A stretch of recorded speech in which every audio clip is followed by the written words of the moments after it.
ও ভাই কবর মাঝে মা বাবাকে দেখা যাবে না, দেখে বোঝাকে তিনি হলেন শাহী মদিনা।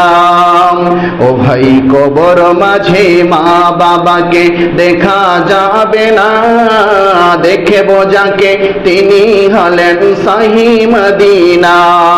আমি বুঝব তখন রাসূল বিনে আপন কেহ না, আমি বুঝব তখন রাসূল ছাড়া আপন কেহ নাই। আমার মরণ আসিবে কখন কেউ তো জানে না, আমার মরণ আসিবে কখন কেউ তো জানে না। আমি মরে গেলে আমায় তোমরা ভুইলা যেও না, আমি চলে গেলে আমায় তোমরা ভুইলা যেও না। আমার মরণ আসিবে কখন কেউ